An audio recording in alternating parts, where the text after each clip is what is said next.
উৎসবের মৌসুম শুরু হয়ে গিয়েছে। আজকে প্রতিপদ, অন্যদিকে নবরাত্রির আজকেই প্রথম দিন, আর তারই মধ্যে সাধারণ মানুষের অনেকটাই স্বস্তি। জিএসটি কমায় দাম কমছে একাধিক নিত্য প্রয়োজনীয় জিনিসের।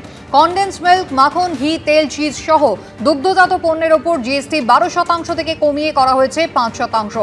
সয়া মিল্কের জিএসটিও কমে হচ্ছে 5%। চা কফির জিএসটি 18 থেকে কমে হচ্ছে 5%। বাদাম, পেস্তা, কাজু, খেজুর ইত্যাদি শুকনো ফলেও জিএসটি কমে হলো 5%। Chocolate, pastry, cake, biscuit, jam, pasta, spaghetti, noodles, cornflakes, ফলের রস, আচার, কৌটোজাত মাছ এবং মাংসে আগে জিএসটি দিতে হতো 12 থেকে 18%, এখন লাগবে মাত্র 5%।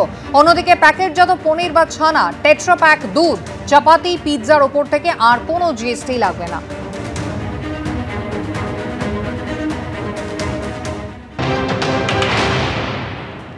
সবার সুবিধা হবে যখন এই অ্যামাউন্টটা, যখন আমি গ্রস একটা অনেক অ্যামাউন্টে যখন আমি ভুসিমাল বা সমস্ত কিছু কিনবো, তখন তো স্বাভাবিকভাবে সংসারে একটা ব্যাপক এফেক্ট পড়বে। আমরা তখনই বুঝতে পারবো যে কতটা এটা সুবিধা হচ্ছে। আমি যদি একটা সামান্য কিছু কিনতে যাই তখন আমি বুঝতে পারবো না। লামসাম অ্যামাউন্টে যদি অনেক কিছু কিনি, যেমন ঘরের ভুসিমাল যেরকম আছে, তখন আমরা বুঝতে পারবো যে সত্যিই কতটা অ্যামাউন্ট আমাদের সবে কাজে লাগছে আর কি। নিত্য প্রয়োজনীয় পণ্যের দাম যদি কমে, আমাদের সাধারণ মধ্যবিত্ত ফ্যামিলিতে অবশ্যই অনেক উপকার হবে। শুধু খাবার জিনিসই নয়, সস্তা হচ্ছে আরো বেশ কিছু নিত্য প্রয়োজনীয় জিনিস, যেরকম টুথপেস্ট, টুথব্রাশ, সাবান, শ্যাম্পু থেকে শুরু করে শেভিং ক্রিম। জিএসটি 18 থেকে কমে এক্ষেত্রে হচ্ছে 5%। দাম কমছে নিমকির প্যাকেট, ভুজিয়া, বাসনের। শিশুদের ফিডিং বোতল থেকে ন্যাপকিন, ক্লিনিক্যাল ডায়াপারেরও দাম কমছে। সুবিধা তো হবে, যেগুলো ডেইলি এসেনশিয়াল কমোডিটিস দাম কমলে তো সুবিধা হবে না। সেভিংস হবে ডেফিনেটলি, যেটা আমি রোজ কিনতে হয়, পাউরুটি, মাখন, বিস্কুট, যেগুলো ডেইলি নেসেসিটি গুড, সেগুলো তো কমলে তো ডেফিনেটলি ভালো। নিত্য প্রয়োজনীয় 175টি সামগ্রীর দাম তো কমছে, কিন্তু কোন কোন জিনিসের দাম বাড়ছে? বাড়তি চিনি মিশ্রিত পানীয়র দাম বাড়ছে। জিএসটি বাড়ছে কার্বনযুক্ত পানীয়র, সিগারেট, চুরুট এবং তামাকজাত যাবতীয় পণ্যের উপরে জিএসটি বাড়ায় আজ থেকে তার দামই হতে চলেছে।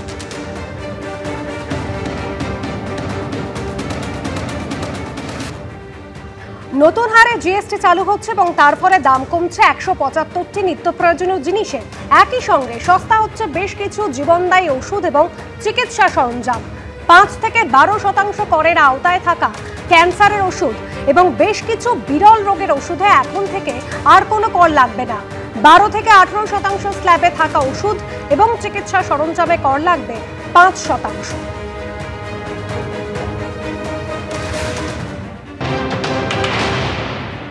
ওষুধ ছাড়া মানুষ অচল, তো স্বাভাবিকভাবে ওষুধে এই জিএসটিটা কমতে তো স্বাভাবিকভাবে সবারই সুবিধা একদম। অনেক প্রচুর টাকার ওষুধ কিনি, 3000-4000 টাকা ওষুধ আমার বাড়িতে যাই।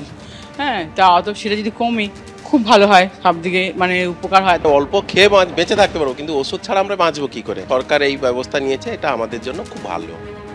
সাধারণ মানুষ অপেক্ষায় রয়েছেন কতটা সুবিধে তারা পাবেন। ওষুধ ব্যবসায়ী তারা বলছেন শুধু জিএসটি কমানো নয়, তার পাশাপাশি ওষুধের এমআরপিও যদি কমে তাহলেই কিন্তু আসলে সুরাহা হবে। অনেক জিএসটি উঠে গেছে, কোনোটা ট্যাক্সই লাগবে না, এরকম অনেক ওষুধ আছে। এখন কোম্পানিগুলো যদি দাম বাড়ায়, দাম বাড়াবার উপরে তো ট্যাক্সটা হয়, এমআরপির উপরে ট্যাক্সটা তো হয়। তা ট্যাক্সটা যদি কমে যায় কিছুটা কমবে। কোম্পানি যে দামটা এমআরপিটা করছে, সেখানে আরও কমানো উচিত। জিএসটি কমার সঙ্গে সঙ্গে ওষুধের দামে তার দ্রুত প্রতিফলন হোক চাইছেন চিকিৎসকদের একাংশ। এই সুবিধাটা যেন সরকার যেভাবে বলছে, ফার্মা প্রাইসিং অথরিটি যেভাবে বলে দিয়েছে, ঠিক সেই সময়েই যে এখন থেকেই যেন সেটা মানুষের কাছে সুবিধাটা পৌঁছে দেওয়া যেতে পারে। নানান অজুহাতে এটাকে যেন আটকে রাখার নানান ফন্দি ফিকির হতে পারে, যে আমরা এত দামে কিনেছি, এই দামে বিক্রি করব কি করে। কিন্তু যেটা মাথায় রাখা দরকার, কোনো ওষুধের ব্যবসাদার কিন্তু 3 মাসের আগে কোনো পেমেন্ট করে না। সুতরাং সে পেমেন্ট করবে কিন্তু 2 মাস 3 মাস পরেই। সুতরাং ওইগুলো অজুহাত মাত্র। জীবন বীমা, স্বাস্থ্য বীমা আজ থেকে কিন্তু জিএসটি একেবারে শূন্য হয়ে যাচ্ছে। ওষুধ প্রস্তুতকারী সংস্থা, স্টকিস্ট, ডিস্ট্রিবিউটর এবং খুচরো বিক্রেতাদের জন্য এবার নতুন নির্দেশিকা জারি করলো জাতীয় ফার্মাসিউটিক্যালস প্রাইসিং অথরিটি বা এনপিপিএ। আজ থেকে পুরনো স্টকের অজুহাতে ওষুধ এবং চিকিৎসা সরঞ্জাম বিক্রি করা যাবে না। পুরনো ওষুধে নতুন জিএসটি অনুযায়ী ক্রেতাদের থেকে দাম নিতে হবে। ক্রেতাদের সুবিধার্থে নতুন দামের তালিকা টাঙিয়ে রাখতে হবে দোকানে।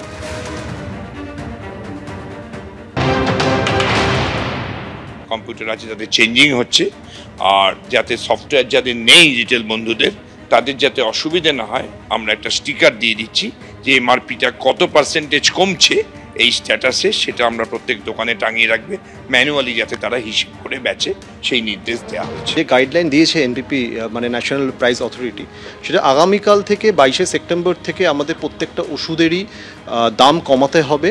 এমআরপি যে ছিল আর কি, সেগুলো হচ্ছে যেগুলো 12% থেকে 5 হয়েছে বা 18 থেকে 5 হয়েছে, তার প্রত্যেকটি এমআরপি আমাদের বিলের মধ্যে শো করাতে হবে, কম দামের এমআরপি বিলের মধ্যে শো করাতে হবে।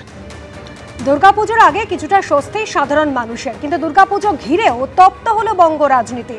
পুজো উদ্বোধন থেকে শুরু করে তর্পণ, মহালয়ায় আরও চড়ল শাসক বিরোধী তরজা। মা আসছেন, আগমনীর গানে মায়ের আসার অপেক্ষায় প্রহর গোনা শুরু। 26-এর ভোট পুজোর আগে এটাই শেষ দুর্গাপুজো, তাই বাঙালির প্রাণের উৎসবেও লেগেছে রাজনীতির ছোঁয়া।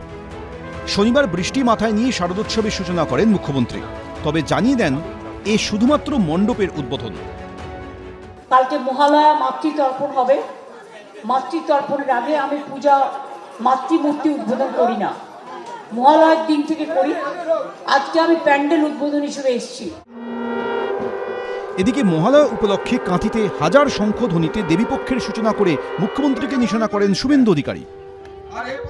পুজোতে কোনো সমঝোতা হবে না, পুজোতে সেকুলারিজমের কোনো স্থান নেই। পুজো হবে হিন্দু মত রীতি নীতি পঞ্জিকা অনুযায়ী। নেতৃপক্ষে মণ্ডপ উদ্বোধন হয় না, উনি হিন্দু ধর্মে আঘাত করার জন্য এগুলো করেছেন। একটা বিশেষ সম্প্রদায় ভোট ব্যাংকে বার্তা দিচ্ছেন এবং মাথায় হিজাব পরেছেন। মুখ্যমন্ত্রী উদ্বোধন কি করেছেন? মুখ্যমন্ত্রী পরিষ্কার ওখানে ফিতে কেটেছেন, মণ্ডপ যে বাইরে এবং তার বাইরে মঞ্চে ছিলেন, জানেন না, মিথ্যে কথা বলছেন, উনি প্রবেশও করেননি। এইটা হচ্ছে আবার সেই কুৎসা বিভ্রান্তি তৈরি করা। মায়ের পুজো এনারা করবেন কি করে? এত কুৎসা, একটু ভুল কথা, অসত্য কথা বলে কোনো হিন্দুদের ঠেকা তিনি নেননি। নেশামুক্ত ভারত গড়তে মহালয়ার সকালে প্রধানমন্ত্রীর নামে ম্যারাথনের আয়োজন করা হয়। কর্মসূচির নাম দেওয়া হয় নমো যুবরান। নামে অরাজনৈতিক হলেও ম্যারাথনে যোগ দেন সুকান্ত মজুমদার, লকেট চট্টোপাধ্যায়রা। আমাকেও সেখানে পার্টি দায়িত্ব দিয়েছে বেনারসে যাওয়ার জন্য, অর্থাৎ মাননীয় প্রধানমন্ত্রী যে লোকসভা কেন্দ্র, সেখানে প্রায় 20,000-এর কাছাকাছি বাঙালি থাকেন। আমি যাব। সবটার মধ্যে রাজনৈতিক তাদের উদ্দেশ্য আছে। এরা গিয়ে বাইরে বাঙালিদের কি কনভিন্স করবেন? দিল্লির মুখ্যমন্ত্রী দুর্গাপুজো কমিটিগুলোকে কি বলছেন? চাপ দিচ্ছে, বলছে আমি তোমাদের ইলেকট্রিসিটি দেবো, ইত্যাদি দেবো, সমস্ত সুবিধা দেব, কিন্তু আপনাকে ছবি রেখে দিতে হবে। বেলা যত গড়িয়েছে ততই পুজো রাজনীতি তুঙ্গে উঠেছে। পুজো সংখ্যার উদ্বোধনও তার থেকে বাদ যায়নি। এদিন তৃণমূলের মুখপত্র জাগো বাংলার উৎসব সংখ্যার উদ্বোধন করেন মমতা বন্দ্যোপাধ্যায়। অন্যদিকে প্রদেশ পত্রিকার শারদ সংখ্যার উদ্বোধনে হাজির ছিলেন শ্রমিক ভট্টাচার্য। এদিন মহালয়া উপলক্ষে এক্স স্যান্ডেলে বাংলায় শুভেচ্ছা জানান প্রধানমন্ত্রী নরেন্দ্র মোদী। সোশ্যাল মিডিয়ায় মহালয়ার শুভেচ্ছা জানান তৃণমূলের সর্বভারতীয় সাধারণ সম্পাদক অভিষেক বন্দ্যোপাধ্যায়ও। বিটন চক্রবর্তী, শিবাশিস মৌলিক, সমীরণ পাল, এবিপি আনন্দ।